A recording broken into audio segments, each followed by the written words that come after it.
A very good afternoon to you all. Very good afternoon to you all.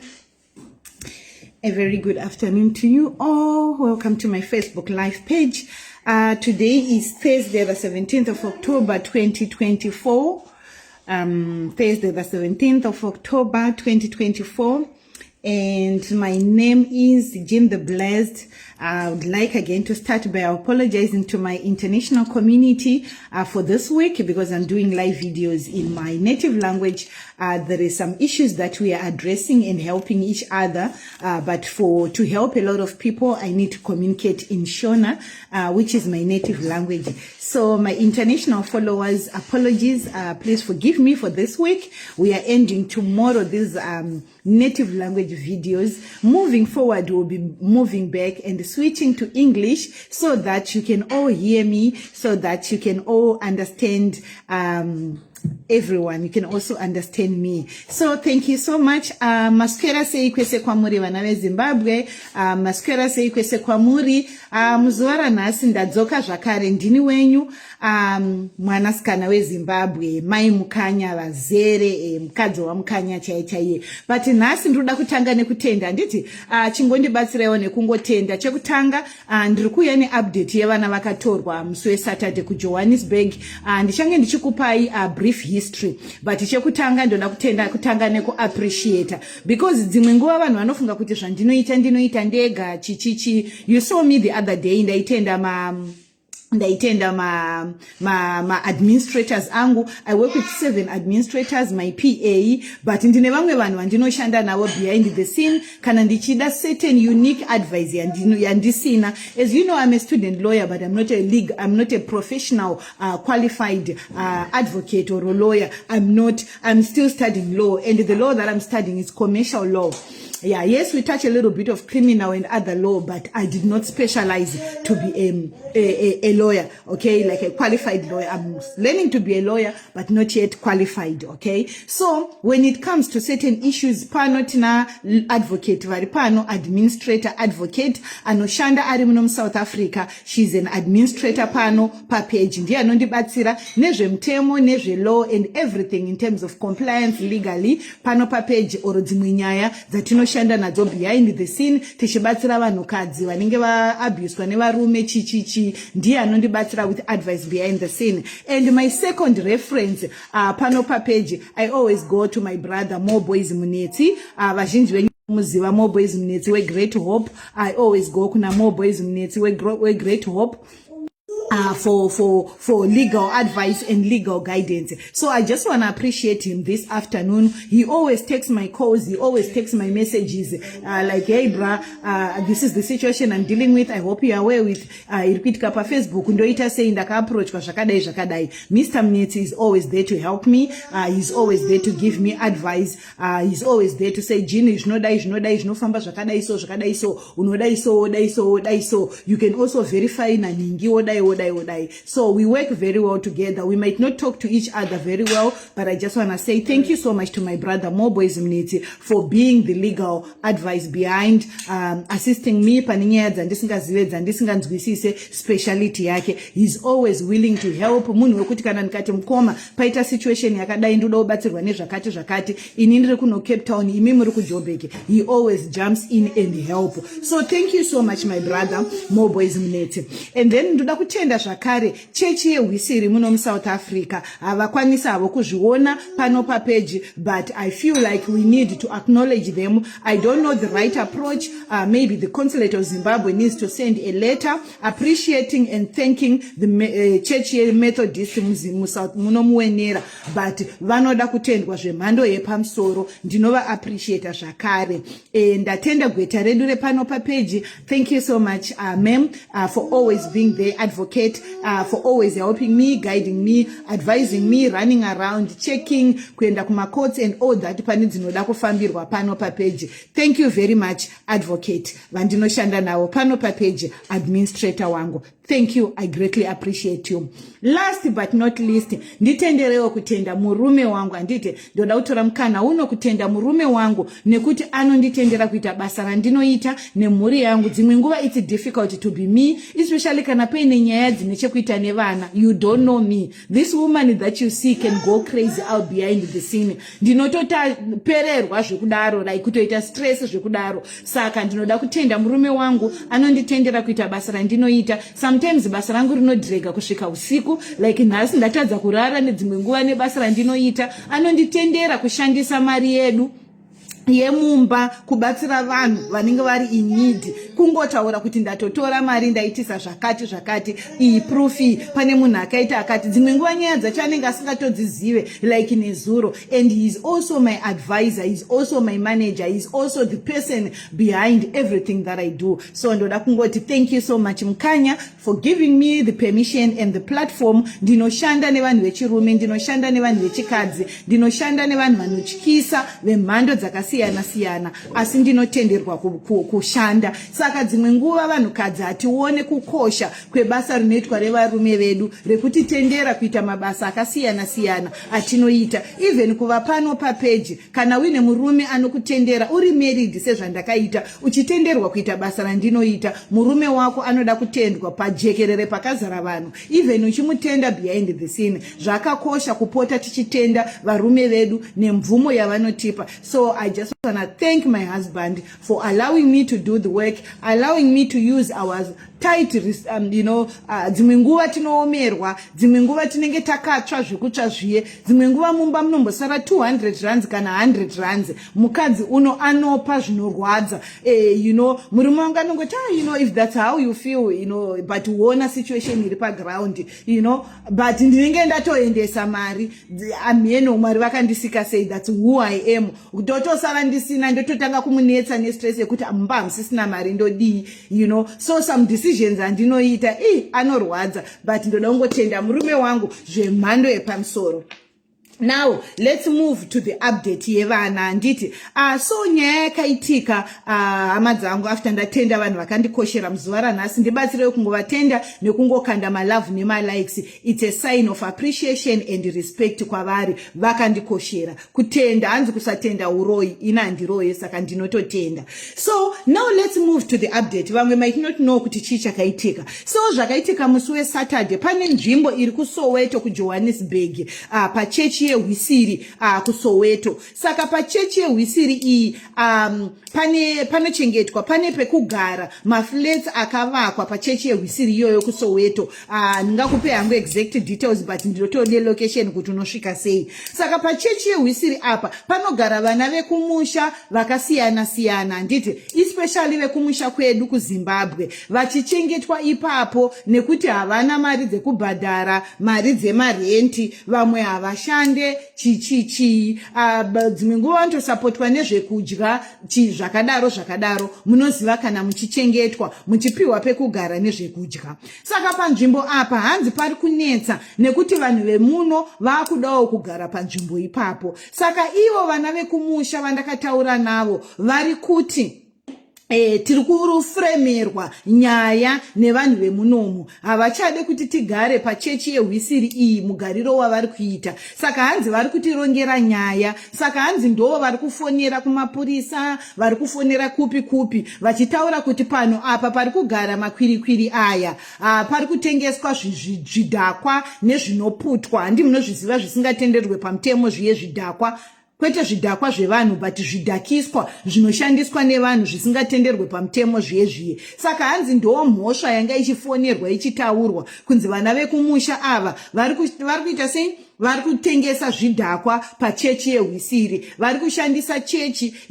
sekuvhara nyaya dzavo dzekutengeswa zviputwa nezvinodhaka panzvimbo yechechi. Saka hanzi musi weSaturday usiku, saka hanzi patori nenguva pachiripotwa. Mamwe maripoti anga aripo ndeekunzi vana havasi kuchengetwa zvakanaka, vana vanongogara, vana havaende kuchikoro, nyaya dzakasiyana dzichiripotwa nevanhu vemuno. Saka hanzi musi weSaturday Saturday manheru kuma 7-8 kokoko mapurisa akauya, mapurisa emuno, social services, home affairs vakauya panzvimbo iyi. Vakasvika vachiita zvekupaza, madhoo akasara anga akasimba, anditi pane remukadzi mumwe chete nevamwewo avasina kukwanisa kupaza. Saka vakasvika vachipaza sevanhu vakanga vaudzwa kunzi panotengeswa zvidhakiswa. Saka hanzi hama dzangu pakaitawo zoni chaiyo. Zvinhu zvakadestroyiwa, ve-social services vachitora vana, vachisecha, vachikudubudza, mari dzakatorwa. Nevana vekumusha vamwe vandataura navo vari kuti mari dzavo munongozivawo zvevana vekumusha vasina mapepa. Dzimwe mari dzinochengetwa pasi pemubhedha, dzimwe mari dzinochengetwa pai. Saka hanzi paichengetwa zvinhu zvese izvozvozvo, paiitika mhirizhonga yese iyoyo musi weSaturday, mari dzakatorwa, mafoni akatorwa, vakabirwa zvinhu zvakawanda. Okay? Asi wekuudza hapana. Vanhu vazhinji vakatorwa vekumusha, vakawandisa. Vanga vari panzvimbo ipapo vaingotorwa vachisungwa, vachitorwa vachikandwa mudzimota, vachitorwa vachikandwa muchimota. Yanga iri mhirizhonga, munoziva pavanosvika vanhu ava. Anenge ari mapato mapurisa achitora vanhu vachisunga vachikanda uko.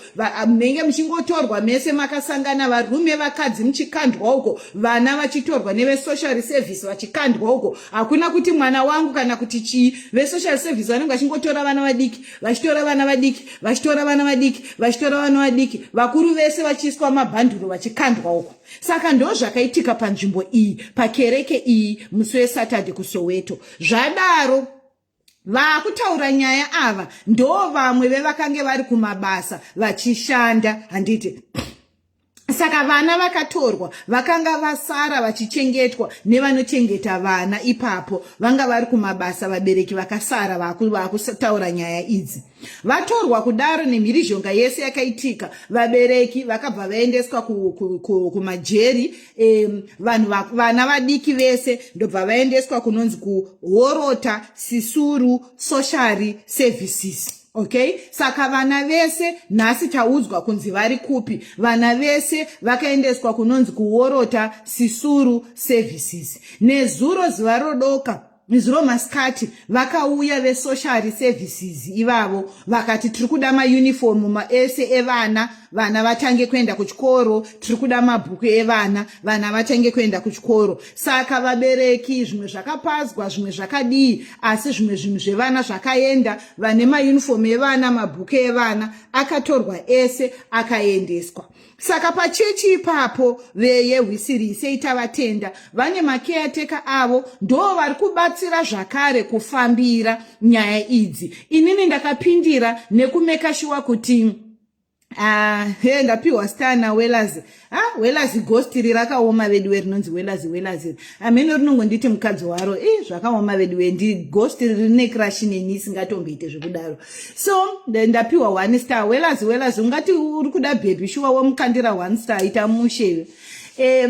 Ndobva vaita sei, ndobva ve-social services vaivai, saka vanhu ava ve-Methodist ndobva vaenda ku human rights malawyer. Saka pekutanga vakamboitonge vasina hanya nadzo, nekuti kana mwana achinge atorwa munomuwenera, process yacho yakareba. Kana mwana achinge atorwa ukatorerwa mwana munomuwenera, unofanira kutanga kutsvaga magweta. Watsvaga magweta, kwete just ordinary magweta, magweta anonzi maadvocate anokwanisa kuenda kumatare edzimhosva makuru akafanana nema-high court, ndo kunoapplywa. Thank you very much Marvelous Mhlanga, thank you so much my love, thank you very much for the stars. Star party ya activate kwa vediwe, ndichi kuapai update yevana kandai mastars, handiti ndo panobva dzimwe mari dzekutengera vanhu ma-airtime ipapapa. Saka star party ya activate kwa ndinotenda zveshua. Welazi na Marvelous, wedzerai mastars, nevanhu vaMwari vose vanondida wedzerai mastars. Thank you so much Marvelous,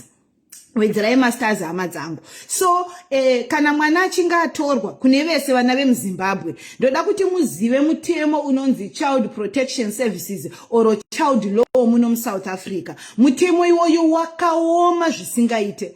wakaoma mutemo iwoyo hama dzangu. Unoti mwana wese ane kodzero kuwana pekugara pakanaka, mwana wese ane kodzero kuwana zvekudya zvakanaka, mwana wese ane kodzero dzekusaabuswa, mwana wese ane kodzero dzekuchengetedzwa zvakanaka, mwana wese ane kodzero dzekuenda kuchikoro, mwana wese ane kodzero dzekuchengetedzwa all the time. Handiti guys, the star party has been activated. Thank you so much, Marvelous Mhlanga, and everyone else sending stars. Please, let's activate star party.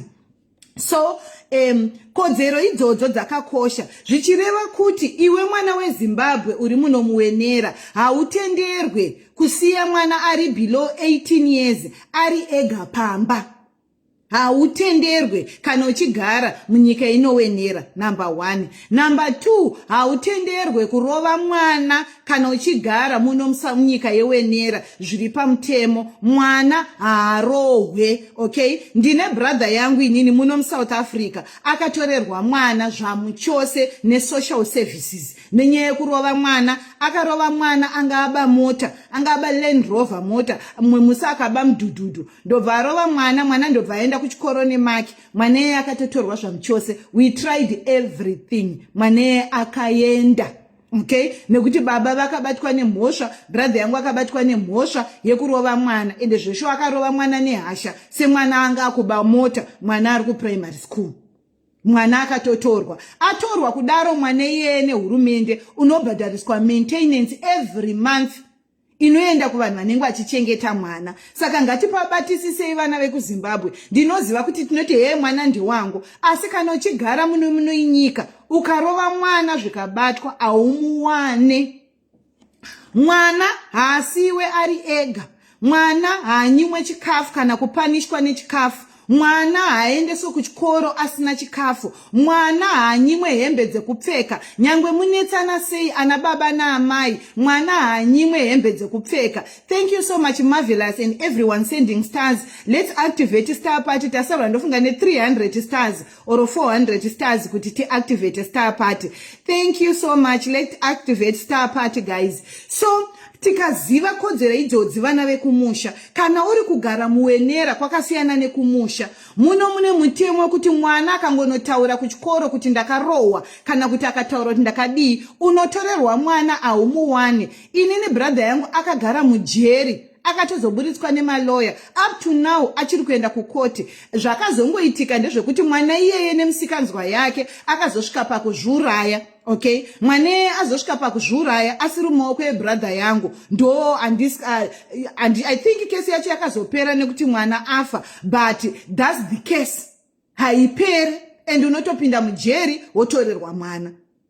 Inini ndakaenda tombonzi torai mwana auye muke yenyu, but nekuziva kuti mwana uyu ane musikanzwa ndakatomurambawo ndikati ndinongoita sebrother yangu, anonditorera mota ndomurova, anondibira ndomurova, ndikapedzisira tapinda mujeri futi. Saka ndakatoramba kutorawo mwana yemuke, because anga ari mwana hatizivi ndisatani oro chii chakaitika, but it was a sad situation yakaitika muno muCape Town yemwana yeye. May he so rest in peace if he find peace, but mwana akatambudza baba wake yeye. Anyway, so moving to this case, ndo zvakaitika. Saka nyaya iyi iri sensitive, ndo zvandauzwa namukoma Munetsi nezuro nemali advocate ese. Kunzi sisi jini, pari kuaccuswa kunzi panotengeswa madrugs, number 1. Pari kuaccuswa kunzi vana ava vagone kuchengeta vana havashande. Saka kana uri muno South Africa, hama dzangu, wakauya nevana kana kuti wakazvarira vana muno South Africa, imhosva zvakare kuzvara vana vasingagone kuchengeta. Let's think about this, hama dzangu. Kana tichiita vana, teererai zvandiri kukudzai hama dzangu. Kutaura kuti handisi kushanda uine vana haisi reason unotorerwa mwana. Kutaura kuti mwana haasi kuenda kuchikoro nekuti ndakanetsana baba vake havasi kusapota haisi mhosva yemwana. Ndo zvinotaura mutemo. Mutemo haunei nekuti hausi kushanda. Mutemo haunei nekuti wakanetsana nemurume kana nemukadzi. Mukasiya mwana ari ega, imhosva yako, ijeri. Mukasiya mwana asiri kuenda kuchikoro, imhosva yako, ijeri. Ukarova mwana, whether mwana aba mota, whether mwana ari kuita musikanzwa yake aita sei, unonzi gara naye pasi utaure naye. Kana uchinge watadza kugara nemwana pasi uchitaura naye, daidza endesa mwana kuma social worker, unobatsirika. Saka ndo mamwe disadvantages ekurerera vana munomuenera hama dzangu. Handi nyore, kwete muenera chete. Vari kuna na UK, Canada, Australia, kutori worse than South Africa. Kutori worse. Saka ndo kugara munyika dzinonzi dziri kudevelopa kana developed countries. We need to abide by the rules. Saka kana uchiona kuti zvinhu hazvina kukumirira zvakanaka, endesa mwana kumusha. Nekuti muno, let me tell you something. Ndinoona vamwe vanhu vanonyora mumagrupu, mwana ari kuenda kuchikoro nebhutsu dzakaboka. Munozviziva here kuti kuzvikoro kunodzidza vana vedu masocial worker anouya? Munozviziva here kuti mwana wako anoitwa report nasocial worker every term?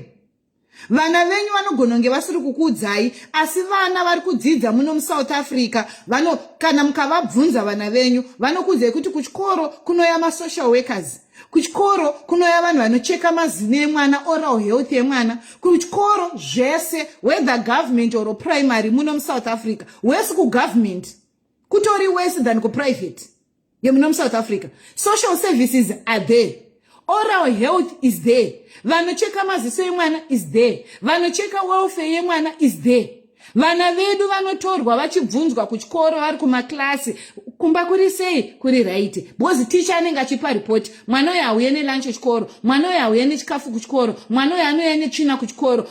Saka appearance yemwana wako inoita kuti mwana wako ahighlightwe for social services. Saka vana vekumusha kana tiri kunoko, please ngatichengetedze vana. Kana mchiona kuti hauna nguva nemwana, hausi kuzvikwanisa, endesa mwana kumusha. Vana ngavaende kuZimbabwe. Izvi zvekuti tinozouya pano senyika ndakudemba vanhu ndibatsiraiwo, vari kuJoburg ndibatsiraiwo, vane mapepa ndibatsiraiwo, takuswera tichifonera maNGO. It's not easy. Nezuro ndakaita hours and hours ndiri pahold pafoni ndichifonera maNGO ndichitsvaga rubatsiro. Zvakaoma. Saka vana vekumusha, kana tichiona kuti baba namai tiri busy nemabasa, ngatiendese vana kumusha. Zviri nani kupota tichitumira Mwari kumusha, asi vana vakachengetedzwa. Nekuti muno munyika vana vachatorwa. Ende vana vakaenda ku social services, ukangoita kana 3 weeks 2 weeks usina kudzifambira, vana vaenda. Ukaita 2-3 weeks usina kudzifambira, mwana anoenda zvamuchose. Nezuro I realize mu inbox mangu kunotori nevana veMaZimbabweans vakatorwa zvamuchose muno munyika. So many people vakandinyorera kuti sisi jini, isu mwana webrother yangu akatorwa, mwana wanhingi wangu akatorwa, isu totoriwo nekesi tine vana 3 vakatorwa. There is a family pano yakatorerwa vana 3 muno muSouth Africa. Saka please, musafunge kuti mwana zvaanobuda ari achienda kuchikoro ndizvozvo. Vana they are being monitored kuchikoro. Zvimwe zvinozoita kuti vatsvage, ndosaka anochiapply nzvimbo yechikoro, unonyora address kwaunogara. Zvimwe zvinozoita kuti mwana atsvagwe kwaari kugara. Inyaya yeappearance yemwana, inyaya yechikafu chinouya nemwana, inyaya yekudya kwemwana, inyaya yemastories. Muno muSouth Africa mune mutemo wekunzi vana grade 1 to 3 vanonzi every Monday tell us about the weekend. How was your weekend? What did you do? What happened? Do you know why? Sei vana vachibvunzwa kudaro. Vana vanobvunzwa kuti vataure zviri kuitika kumba. Vana vegrade 1 to 3 havanyepe. Vanotaura kuti iskwedu dedi tanti na mama, dedi ndobva vazouya, dedi akauya akadhakwa, dedi akatanga kuita noise. Anenge achitaura nechirungu. Vana vedu vekuZimbabwe vari muSouth Africa havagone shona, vanotaura chirungu. Dedi akauya akadhakwa, dedi ndobva atanga kuyowa mama, ayowa mama, dedi ndobva atanga kupucha mama, apucha mama, mama akachema, ndobva tazobuda, ndobva adaidza mapulisha ndobva auya. Mwana wegrade 1, mwana wegrade 2 vanotaura sezvazviri. Ndinoziva mumwe mukadzi wekuchechi kwedu akatorerwa mwana nenyaya yekuti mwana akataura kuchikoro kuti weekend mwana wemunoyu weekend mukomana wamama anodandana namama wangu akauya neKFC. auya neKFC ndotapiwa KFC ndobva tadya KFC ndobva tapedza kudya KFC ndobva atanga kubata mama magara abata mama magara ndobva atanga kubata mama mukaka. Mwana ari kutaura pamberi peklasi angobvunzwa naticha nzo what happened weekend. Mwana wega wega unofanira kusimuka uchitaura ndokutanga kweleseni yeMonday muno muSouth Africa. Mwana akutotaura abata mama magaro ndobva azodai mama ndobva vati mama ndobva vati kusvika mama abvisa bhurugwa mama ndobva ati. Mwana akataura zvese kuti bam. Zviri mumaziso aticha izvi, zviri munzeve dzaticha izvi. Munozoti ticha akangonyora ripoti ipapo musi uyo Monday mwana asati akanganwa. Tuesday mwana ndobva aenda kuchikoro. Iwe unongotambira mwana semwana abva kuchikoro. Tuesday mwana achienda kuchikoro, social services yanga yakamirira mwana. Hesi mwana, ndakunzira switi, nekadringi, nemachipisi, nechidhori. Unachida here? Ndozvinoita social services ka. Chidhori chako ichi. Maswiti ako ai. Makrayoni ako ai. Penzura yako i. Ndidroweri. Uri sei? Ndiye right. Yanga iri sei weekend? Yai nakidza. Wakaite iko. Weekend mwana waya agoti nemo Tuesday nemo kusvika baba vapedza basa ravo ravaita pamusoro pamai nemasaundi nezvavakaita. Mwana waya achiteedzera achiudza social worker kuzviti bvu. Apa social worker anenge achirekodha kuitira kukoti. Mwana nanhasi asati adzoka. Wemuno moti imi munogara nevana muma1 room muchirara navo vana ava munovaziva tumatepi rekodha twakangwarisa zvese zvinenge zvitaurwa kuchikoro. Dzimwe nguva vanotowandirwa kutadza kuyazokusunga imi.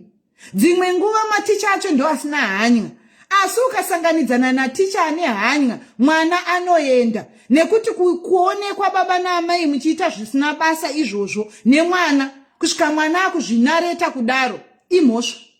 Kutamba kunoita mwana wako chaye. Ndinoona vamwe vachisapota mwana ari kutamba kamwana kadiki kachishonyongora chiuno, kamwana kadiki kachiita chikapa kachitamba. Vati anotamba uyu anotamba uyu benzi ramai. Mwana anotorwa because vanotanga kufunga kuti mwana uyu zvekuwaina akazvizira kupi, mwana uyu zvekuzvonyongora chiuno akazvizira kupi. Saka musaomberere maoko kana mwana achiteedzera even mamwe madance moves. Mwana anotorwa. Zvamunoita zvekurara nevana marume ndozviziva upenyu hwakaoma. Ndo pandiri kuti hama dzangu endesei vana kunana mbuya. Kana muchiziva kuti ana mbuya vakasiya zvemaboyfriends ichiri kadzi dzakungogarira Mwari.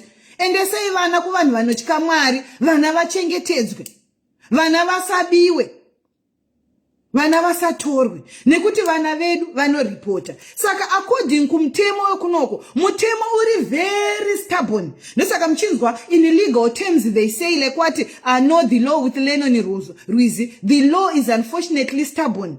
A lot of us needs to adjust our parenting skills from the traditional ways that we learned in Zimbabwe. Amen. Mutemo uri very stubborn. Ndakaswera ndichidikitira nezero boys ndakabata more boys. Ndabata more boys ndo situation iripo ndodi more boys apo kutoti andisikuziva ndambotaura nemwe lawyer andiudza I did not believe it ndikati kana rega ndibate more boys akadzokorodza nemo achibva andiverengera child act yoyo futi yandinoziva nemo ndikati more boys zvauri kundiudza ndo zvandaudzwa. Saka ndodi jini daiso hey ndakaswera ndakaperwa ndisingazive kuti todi because advocate kumutanga advocate wepanapa akandidza akati 300,000 down payment kana uchida kuti nyaya iende kumadzitare edzimhosva mahombe kunomirira nyaya dzevana idzi dzakadai.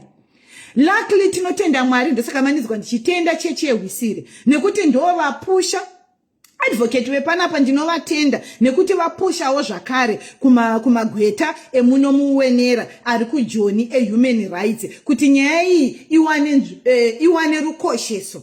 Saka ndinoda kuvatenda zvikuru advocate vari pano Munetsi nevese kundibatsira nevo vehuman rights tinovatenda zvikuru ibasa ravo havo but tinonzwa kutenda.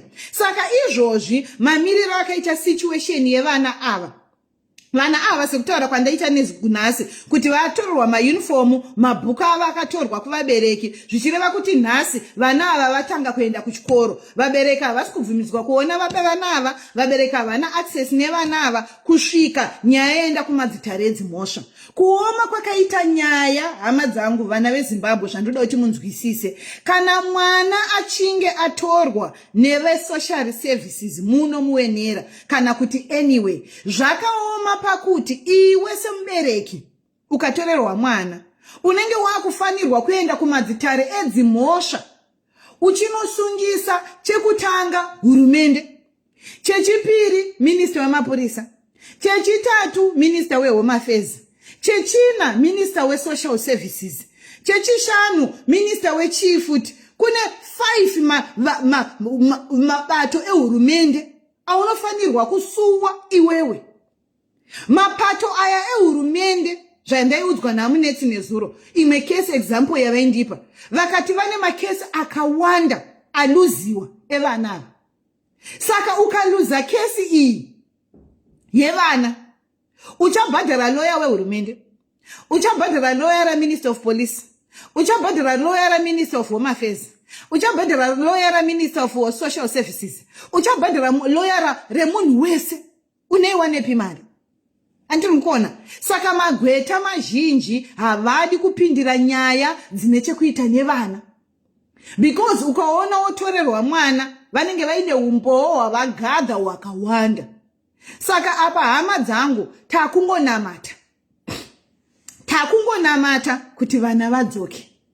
Takungonamata, remember kugara kwevana muno munyika vasina mapepa imhosva yako iwe neni takauya muno munyika zvisiri pamutemo. And to make matters worse, mumwe wevana ava baba vake ndeve muno, kungoti achiri kushandisa zita raamai nerekumusha kwaamai, zvese mai vakaisa bhozangu vasati vane muchato. Saka izvozvizvi baba vacho vatomboedza kufambira kunotora mwana wavo, vemuno vamunyimwa. Zvikanzi tiratidze umbowo unoratidza kuti mwana wako, bheka harisi kutaura kuti mwana wako, izvi hazvisi kutaura kuti mwana wako. Takutoda kuti patange paitwa mablood test kuti tione zveshuwa kuti mwana wako here kuti umutore. Asi mwana wemunhu wemunomu. Saka hama dzangu ndinokumbirisa, nyaya yevana ngatiikoshesei. Mamiriro akaita situation right now, kana uchiziva kuti pawakagara muri kunetsana nevanhu vari munomu, kana uchiziva kuti pamuri kugara makavengwa nevanhu vemunomu, dai maita zvekuenda unogara kwamusingazikanwa, kana kunogara kumwe kune runyararo kusiri kunetsana nevanhu vemunomu. Nekuti ukauya ukatorerwa vana, uchazodzoka zvekwatiri tinenge tiri pano tichitaura nyaya yako, asi hazvinakidzi. Handingapedze gore rese kana mwedzi ndichitaura ndakungoita zvekutaura vana vatorwa chete. Neniwo ndenda kutonge ndisina kukwana. Ngatigadzirise mapepa zvandakakuudzai. Kana uchinge waona kuti hausi kukwanisa kugara nemwana, hausi kugona kuchengeta vana, ngatiendese vana kuvabereki kumusha, vana vanochengetwa. Mwana anokura. Mwana wedha unaye anokura. Kana vabereki vako vari vapenyu, uchiziva kuti vakakurera murudo, endesa vana vako. Kana vabereki vemurume wako variko, uchiziva kuti vakarera murume wako nerudo, endesa mwana kunana mbuya nasekuru. Kana dzimwe hama dzaunoziva kuti dzine rudo, vazhinji vedu ndinoziva tinorwadziwa nekutumira mari kumusha. Asi zvinobetserei kuti mwana atorwe than kuti mwana anga akagara kuZimbabwe. Ezvinezvi mamiriro akaita situation, nyaya idzi dzenge dzichiwanda. And kuwanda kuchange kuchiita nyaya idzi, even vema-human rights havachasvika pakuneta. Izvozvi legal aid iri kutaura kuti havana mari yekutimiririra. Vakaenda kulegal aid vakaudzwa hatina mari yekukumiririrai. Handiti? Saka ngatizive kuti ma-NGO aya vane mabudgets. Mabudgets anosvika pakupera. NGO ikati haina mari yekukubatsira kukuendesa hurumende kukoti, mwana aenda. Ende mwana kana aenda, medzisiro yacho mwana anopedzisira adoptwa na anyone anoda. Haumuone futi. Hauite access naye. Sezvamuri kuona izvi kuti kana mwana achinge atorwa, atotorwa, you won't have access naye. You can't even say ndokumbira good morning. You can't even say ndokumbira kuona face yake. You can't. Teacher chai haabvumidzwe.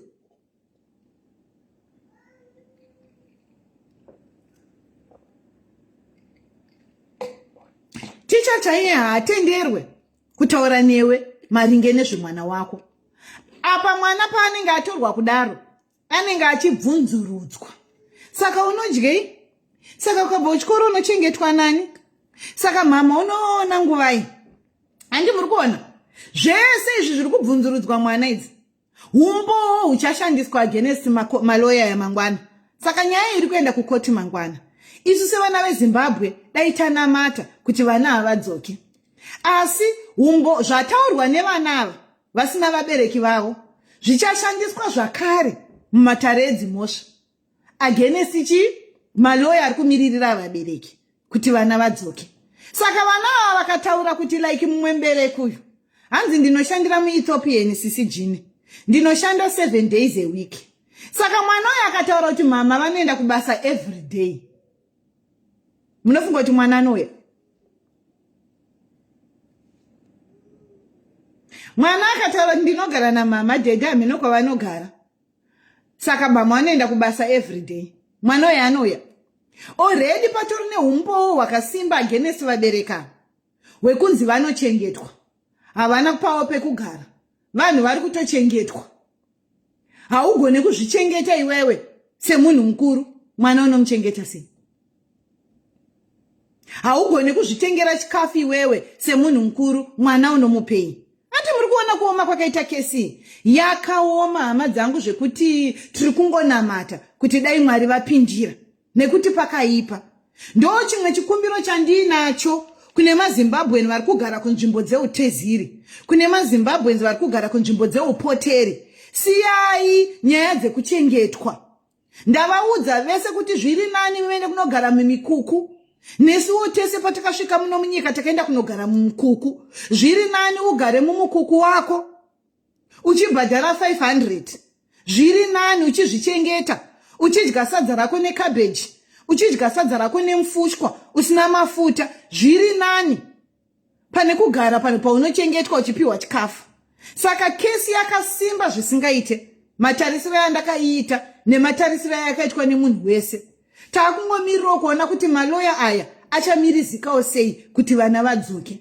Asi it's against vabereki nekuti one havagone kuzvichengeta. Havana pekugara.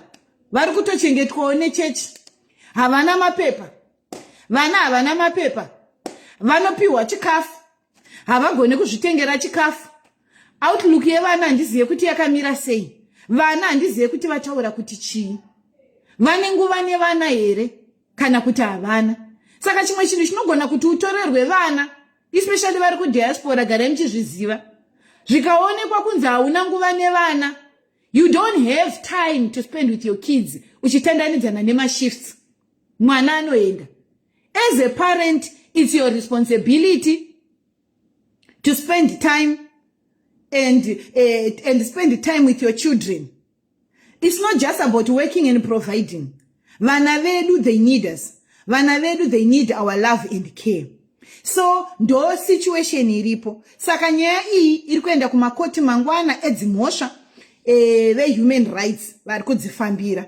Ndine urombo ndamboisa dzimwe nyaya dzedu pasaidi kuti tiongorore nyaya iyi. Chawira hama, chawira tese. Nhamo yemumwe vakuru vakati nhamo yemumwe hairamwirwe sadza, but isu tinoti akazvara sekera muchidende. Saka sesituation yedu vana vekumusha zvakare, gadzirisai mapepa aya andiri kutaura nezvavo. Garai muinawo for the meantime. Kusvika nyaya iyi yadzokera zvakare kukoti muna February, kumatare edzimhosva muna February.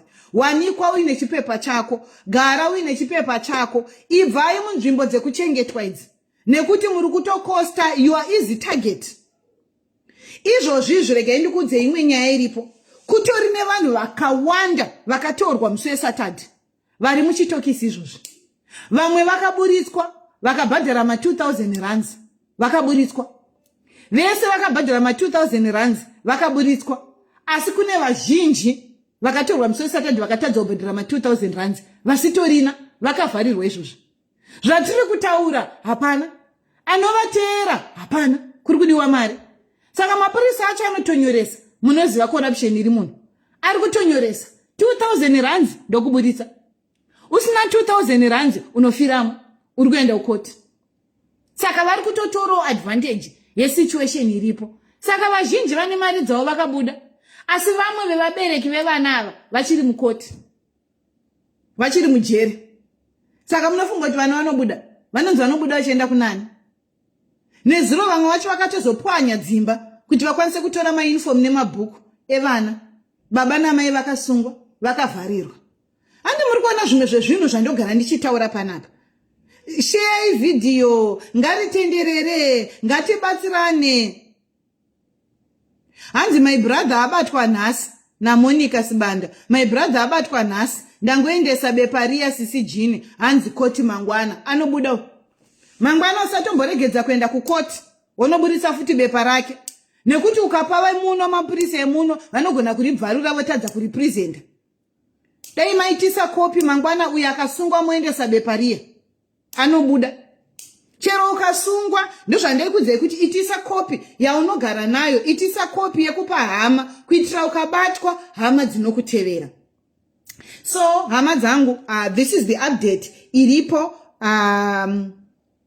Vana takuziva kwavari maloya ehuman rights vari kuenda kukoti mangwana kunotsvaga court order. Saka kana vana vachinge vatorwa saizvozvi kwakuda court order kuti vana vareleaswe vaiswe mumaoko evabereki.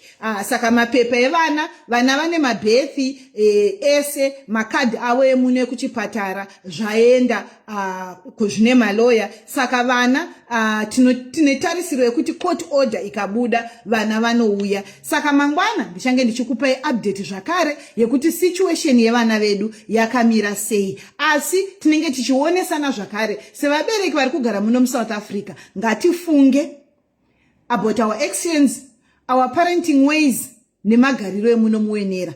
Kuno hakusi kwasadza, muno munonzi muwenera. Saka Mwari vekudenga dai vatiitira zvakanaka. Tinotenda pari zvino know the law with Lennon Rwizi kuti human rights lawyers ndo vapindira. Saka hapana mari yati yabuda. Mari yakabuda like I told you, indakangoburitsawo kumasenzi tinokubatsirana mai vacho nekuti like mumwe wacho anohora 600 rands a week. Aitoti handina kana airtime yekufonera kunana Skarabini, so I just bought airtime. That's what I managed to do. That's all. Handina kumbwa ndosaka musina kundinzwa panapa ndichikumbira rubatsiro rwekuti dai tavarezera mari. Pavanogara ipapa pachechi yehwisiri vanogara mahara, vatorina caretaker anovachengeta, ndiye anenge achivapa feedback. But munongoziva zvekuchengetwa information yese iri kutobva through caretaker iyeye, because vanhu vari kuchengetwa. Ndosaka ndiri kuti vana vekumusha musagare munzvimbo dzekuchengetwa idzi zvemahara. Ndosaka zvinzi zvemahara zvinoita sei zvinodhura. Ndicho chimwe chikonzero chaita kuti vana vaite sei vatorwe. On a very good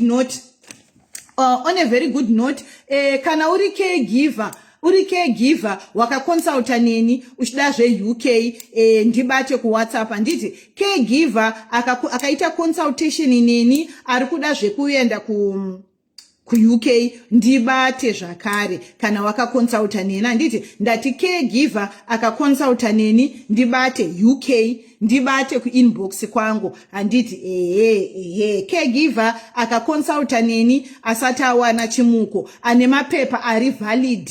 Okay, ane mapepa ari valid ndibate kuinbox kwangu. Kana uri caregiver akakonsulta neni ane mapepa ari valid ndibate, tanga wanditumira mapepa ako ari valid ese, munomaziva patikaita consultation you know zviri kudiwa, wonditumira ari valid ese ndokuudza kuti wodii handiti. Saka caregiver are available, please ndibate. Munoziva masystem acho, first come first serve, hazvisi zvekubhadhara izvo handiti.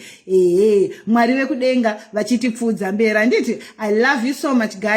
Have a great day. Number dzeskarabhini todziwana papi sisi jini. Amudi number dzeskarabhini, link nemapepa ndiri kukuisirai pavideo inei. Ndokumbirawo munhu wese ari panapa, let's share the video. Ndotora mukana uno zvakare. Let me thank munhu wese anditumira masters. Thank you so much guys. Let me thank munhu wese anosubscribe subscription page. Thank you so much guys. Ndimi munoita kuti basa rirambe richienda mberi, ndimi munondipa simba, and everyone that follows my videos and everyone that share my videos. Ndokumbirawo mushare my videos. Pardon is in comment section, anoita ma CV. Mwari vekudenga vachitibatsira. Link rekuskarabhini ndiri kurikanda pano izvozvi. God bless you. I love you so much. I'm out.